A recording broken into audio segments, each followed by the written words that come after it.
জয় জগন্নাথ, জয় জগন্নাথ, জয় Jagannath. Welcome back to my channel Suparna's views. আজকে আবার একটা পুরীর নতুন ব্লগ নিয়ে চলে এসেছি তোমাদের সাথে দেখা করতে, কথা বলতে, গল্প করতে, বকবক করতে সকাল সকাল। আর সমুদ্রের পাড়ে এসে এরকম একটা মনোরম দৃশ্য দেখে ভাবলাম তোমাদের সাথে একটু শেয়ার করি।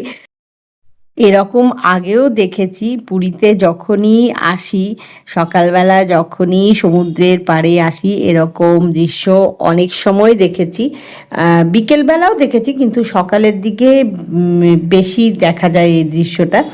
যাই হোক, দেখতে দেখতে ভাবলাম যে তোমাদের সাথে একটু শেয়ার করি। তার শেয়ার করতে গেলে ব্লগটা শুরু করতে হবে, তাই সকাল সকাল তোমাদের সাথে এটা শেয়ার করব বলে ব্লগটা শুরু করে দিলাম।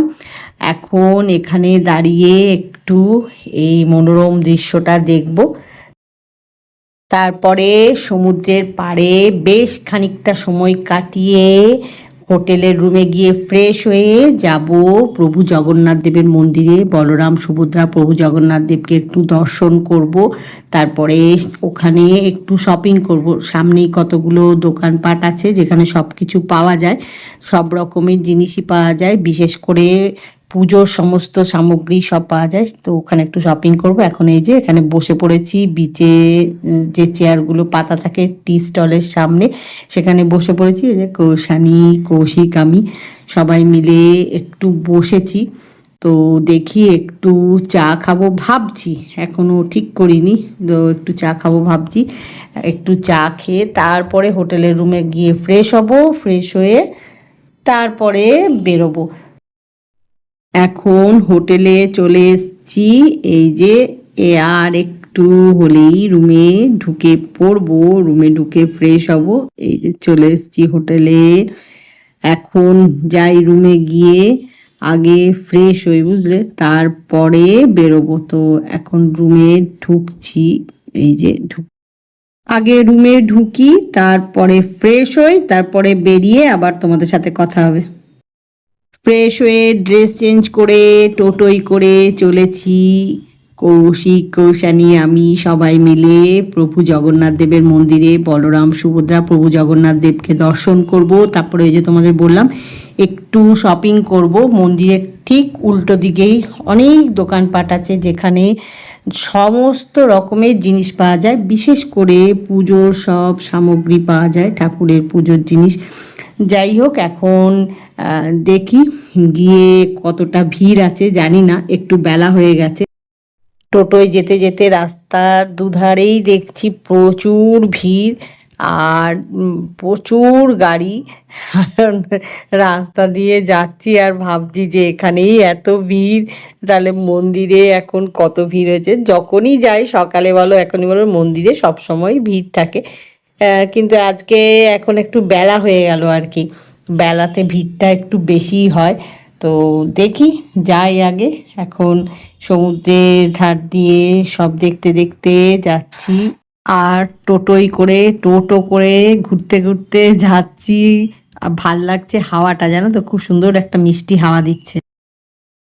প্রভু জগন্নাথ দেবের মন্দিরের চূড়ো দেখা যাচ্ছে। চলে এসেছি। টোটো একটা নির্দিষ্ট জায়গায় দাঁড়িয়ে যায়, এখানে ভেতর অবধি আসে না।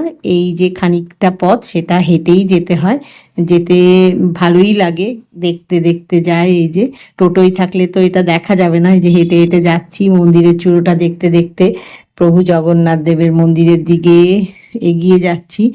আর দুধারে তো নানা রকমের দোকান রয়েছে যেখানে নানা রকমের জিনিস পাওয়া যায়। এখন চলে এসেছি প্রভু জগন্নাথ দেবের মন্দিরের সামনে। বেশ ভিড় আছে জানো তো, বেশ লম্বা একটা কিউ হয়েছে, একটা লম্বা লাইন। তো দেখি কতক্ষণ সময় লাগে ভেতরে ঢুকে বলরাম সুভদ্রা প্রভু জগন্নাথ দেবকে দর্শন করতে। দর্শন করে তারপরে বেরিয়ে শপিং করে তারপরে হোটেলের উদ্দেশ্যে রওনা হব। এখন তো আগে প্রভু জগন্নাথ দেবের দর্শন করেই তারপরে আবার তোমাদের সাথে কথা বলবো। তার আগে ভাবলাম যে বেশ লম্বা অনেকটা লাইন, যেতে ভেতরে মানে প্রবেশ করতে বেশ অনেকটা সময় লেগে যাবে, তাই এখানে দাঁড়িয়ে ভাবলাম তোমাদেরকে একটু দেখাই। এই দেখো প্রচুর ভিড়, প্রচুর ভিড়। যখনই আসি এইরকমই ভিড় থাকে। আর এখন তো একটু বেলা হয়ে গেছে, ভিড়টা মানে প্রচুর হয়ে গেছে। সব সময় এরম ভিড় থাকে। এখন যাই দেখি ভেতরে গিয়ে আগে প্রভু জগন্নাথ দেবের দর্শন করি। বলরাম সুভদ্রা প্রভু জগন্নাথ দেবকে ভালো করে দর্শন করে এসে তারপরে শপিং করে হোটেলে যাব। তো কতক্ষণ সময় লাগবে বুঝতে পারছি না। ওই যে তোমাদের বললাম না প্রচুর ভিড় আছে, আর কিউটাও অনেক বড়, অনেক দূর অবধি গেছে। তাই তোমাদেরকে এই চূড়োটাই দেখাচ্ছি, খুব ভালো লাগে। যখনই আসি না প্রভু জগন্নাথ দেবের মন্দিরের এই চূড়োটার দিকে তাকিয়ে থাকি, এত ভালো লাগে। তো সেটাই একটু দেখছিলাম। দেখতে দেখতে ভাবলাম তোমাদেরকেও একটু দেখাই, তোমাদের সাথেও একটু শেয়ার করি। তাই তোমাদের সাথেও একটু শেয়ার করলাম। এখন এখানে দাঁড়িয়ে যতটুকু দেখানো যায় দেখাচ্ছি, তোমাদের সাথে শেয়ার করতে দেখাতে খুব ভালো লাগে। মানে যখনই আসি না মনে হয় যে না একটু তোমাদেরকে দেখাই, তোমাদের সাথে একটু শেয়ার করি। আবার এক এক সময় ভাবি জানো তো যে একই জিনিস দেখাচ্ছি তোমাদের ভালো লাগবে কি না, কিন্তু তারপরেই ভাবি যে এখানে আমি আসছি, সব দেখছি, ভালো লাগছে আমার, তোমাদের সাথে একটু শেয়ার করবো না। তাই অনেকক্ষণ আমাদের দেখায়নি, তাই আমাদেরও একটু দেখালাম। এই যে একটু ফটোশ্যুট করছি, কৌশিককে খালি বলছি একটু এদিকে হতে, একটু ওদিকে হতে, কারণ ক্যামেরার মধ্যে না আলোর রিফ্লেকশন হচ্ছে। তো তাই বুঝতে পারছি না যে ঠিকভাবে কোন দিক দিয়ে ফটোশ্যুট করলে ফটোটা ক্লিয়ার আসবে, পেছনের মন্দিরের চূড়োটা সব কিছুই সব দেখা যাবে। সেটাই একটু দেখে তারপরে ফটোশ্যুট করলাম। বেশ কতকগুলো ফটোশ্যুট করেছি আমি। যখনই যেখানেই যাই, তোমরা যারা রেগুলার আমার ব্লগ ফলো করো জানো, ভালো কিছু দেখলে একটু ফটোশ্যুট করি, বিশেষ করে ফ্যামিলি ফটোশ্যুট। তো তাই একটু করলাম, করে এখন দেখছি আকাশটা কি সুন্দর লাগছে দেখতে। আর এই যে মন্দিরের চূড়োটা, তার পেছনে আকাশটা দেখতে এত ভাল লাগছে, মানে মন্দিরের সৌন্দর্যটা আরও যেন বেড়ে গেল। সেটা দেখে এত ভালো লাগলো, তাই তোমাদেরকেও আবার দেখাচ্ছি। দেখো কি সুন্দর লাগছে দেখতে, খুব ভাল লাগছে দেখতে। দেখেই ভাবলাম যে তোমাদের সাথে একটু শেয়ার করি, দেখাই। এত সুন্দর লাগছে না, মানে আকাশের কালারটা দেখো হঠাৎ করে কীরকম চেঞ্জ হয়ে গেছে। আর মন্দিরটা দেখতে তো সব সময়ই ভালো লাগে, মন্দিরের চূড়োটা, মন্দিরটা, আর পেছনে আকাশটা এরকম হয়ে গেছে, আরও ভালো লাগছে দেখতে।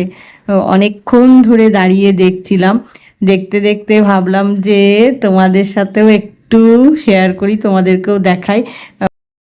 তোমাদের সাথে শেয়ার না করলে না ভালো লাগে না। যাই ভালো কিছু দেখি না কেন, যখনই দেখি আগে মনে হয় তোমাদের সাথে শেয়ার করি।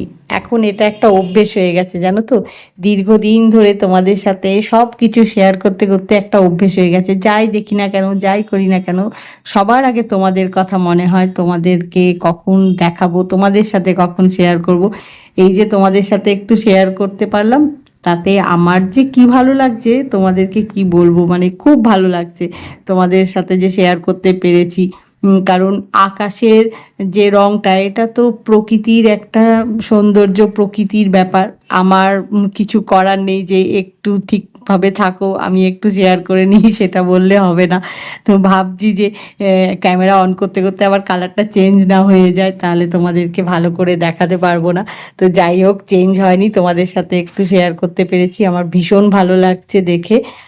আর এই যে কালারটা, এটা মানে ক্যামেরার মধ্যে দিয়ে না একটু অন্যরকম লাগছে দেখতে, কিন্তু এই যে সামনে দাঁড়িয়ে দেখছি এটা মানে এত সুন্দর লাগছে না, আমি বুঝতে পারছি জানো তো ক্যামেরার মধ্যে দিয়ে কালারটা একটু আলাদা লাগছে, কিন্তু সামনে থেকে আরও সুন্দর লাগছে দেখতে।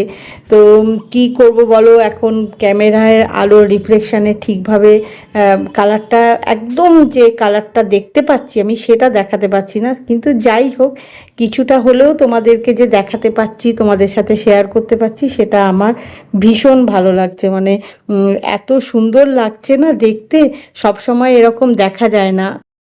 মন্দিরে প্রবেশ করার লাইনটা অনেকটা এগিয়ে গেছে। আর এখন বেশিক্ষণ এখানে দাঁড়িয়ে অপেক্ষা করা যাবে না, এবারে ভেতরে প্রবেশ করব, মন্দিরের ভেতরে যাব, বলরাম সুভদ্রা প্রভু জগন্নাথ দেবকে দর্শন করব, তারপরে বেরিয়ে ওই যে তোমাদেরকে বলছিলাম না একটু শপিং করব, শপিং করে তারপরে হোটেলে যাব।